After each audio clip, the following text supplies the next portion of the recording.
This is Chewing the Fat Summer Sport Show with your host, Bevan Jones. Well, g'day and welcome to another edition of Chewing the Fat. Bevo here with you, and got a very special guest, 2018 SANFL Premiership skipper from the North Adelaide Roosters. That is Maxy Thring. Maxy, great to have you on Chewing the Fat. What was it like winning your first ever premiership and the first since 1991 for the Roosters? Yeah, well, thanks for having me, Big Bevo.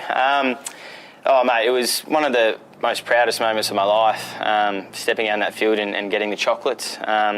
Really unreal experience, but you look back on the season as a whole and boy, it was emotionally challenging. The amount of work and effort that the team and the club put into winning that flag was immense. You talk about round one when Centrals beat us by 10 goals out there, and unfortunately we lost one of our well-respected trainers in Vaughan Taylor, so he unfortunately died straight after the siren, so that was a pretty harrowing experience for the boys and everyone involved. So to be able to regroup and rebuild from that event was fantastic, and we went out the next week and smashed West Adelaide. So and the spirit and confidence just grew from there. So it was just unreal to be able to put together a full season with such a young group and win the flag. Yeah, absolutely. And it must have been difficult as well. I mean, the 19th man controversy, everyone knows about it, probably sick of talking about it. But, it must have been really hard going into that grand final, not even knowing whether you're going to be playing or not first, Maxy. Yeah, definitely, mate. Preparation for that was out of the ordinary, so to speak.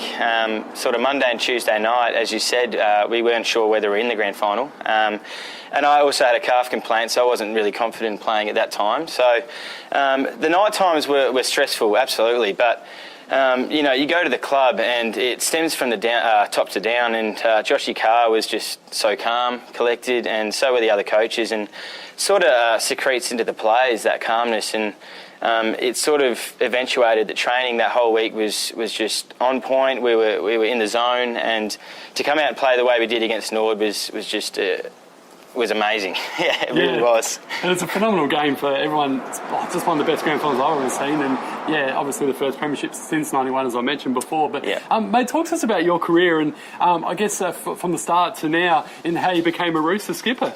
Yeah, sure. Well, originally I'm from Kaniva, which is in the southeast, so I grew up there on a farm for 10 years with my two older brothers, so obviously loving footy and knew all the players and that sort of thing. It was just a good load of fun down there. And then I moved back to the Big Smoke in Adelaide and started my career at Payneham Nord Union, the mighty black and white Magpies, and wore the number 1 on the back like Neon Davis. So, yeah, he was my favourite player back in the day. And then, moved to Sturt, played all my juniors at Sturt Football Club, which was a great experience also. Loved the Double Blues, loved my time there.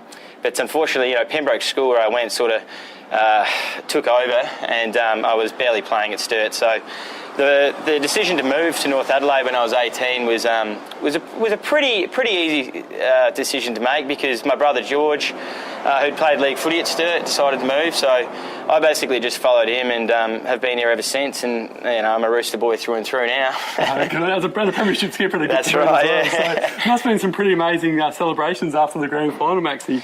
Yeah, there was. I think, as you said, 27 years, I think it was, since our last premiership. So anyone who bleeds red and white was probably partying for months on end, including us. If I had to pick a couple, I think Maxy, I don't even know if he made it to Mad Monday. Monday morning he was a big pile of dust, big sleazy. And you can't leave out Slam and Sam and McInerney. He's fantastic. He always raises the bar on the drink. So, if I left him out, he'd probably shoot me, because he's amazing on the drink. He really is. And season 2019, obviously it's going to be a bit of a tough one. You've lost 5 key players to AFL and retirement and that sort of thing as well. So, but you have brought in Kaniva, which is terrific. But how do you see season 2019 going?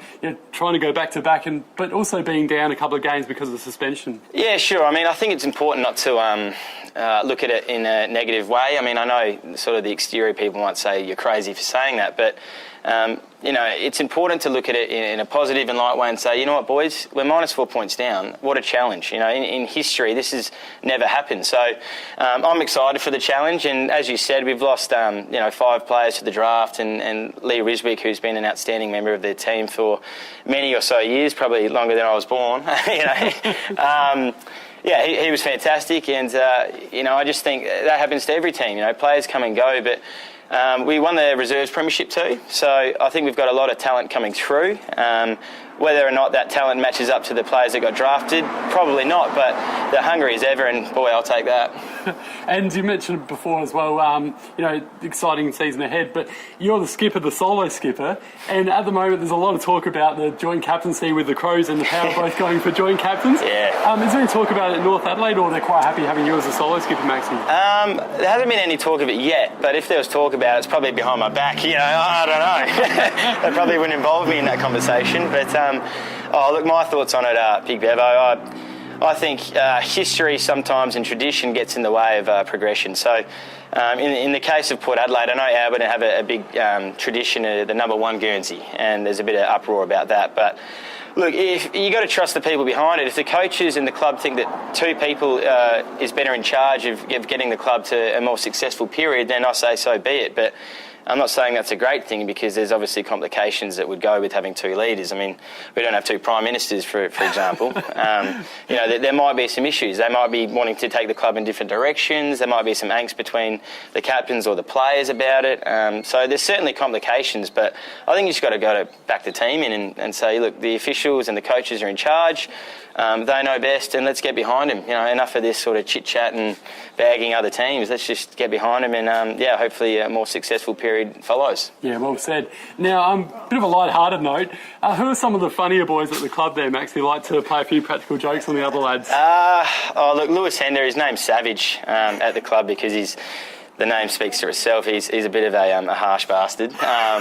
You're wearing different coloured socks or something, he'll point it out. Don't you worry about that. But, look, I think I'm going to have to go back to my mate Slamming Sam and McInerney, because he's such a different unit. I'm thinking about him now and smiling. We just get along, and he's just a ripper lad. So I would have to say Sam and Slamming McInerney, I think, on that one. And the boys get around married at first sight as well. It seems to be the whole biggest thing around Australia at the moment. Oh, mate, I know. I'm not really too sure. There hasn't been a lot of talk about that during trainings. But, look, if there was one bloke, I'd have to say the Hender Bender, Lewis Hender, because his girlfriend watches it, so, he does pretty much whatever she says. So, not to have a go at you, Louis, because I watch it myself. So let's wrap this up. I need to watch some reruns over there. So, unreal show, unreal viewing. Yeah, so. And just to finish with Maxy, another thing that's had a lot of controversy has been AFLX. Did you watch it on Friday night? I did happen to watch that, Bevo. I did, yeah. And what was your take on it? I liked it. I'm not really sure on what other people have said on social media and that sort of thing, but I thought it was great, purely on the fact that not the rules as such and the gameplay and that sort of thing, but I just like watching the best of the best. So, you got 50 or so players out there who are all A1 players, and it's even better seeing them play against their teammates and, with opposition players as their teammates. I think it's unreal, and it reminds me back of the day of the state games, yes. SA, WA, Vic, all that sort of stuff, and you ask anyone and they love that period. And I'm not sure how we get back to that, but it was reminiscent of those days. Oh, I think there's so many people out there who would just love to have State of Origin back, and absolutely. Those. So let's hope we can get it done. I know. Even if it's every 5 years or something, just want to see SA versus Victoria. 100%. Yeah. 100%. Well, Maxy Thring, it's been a pleasure having you on Chewing the Fat, mate. Thank you so worries. much. Thanks, Bevo. All the Appreciate best in the season 2019 ahead, and I hope you guys can go back to back. Appreciate it. Thanks, mate. Thank you.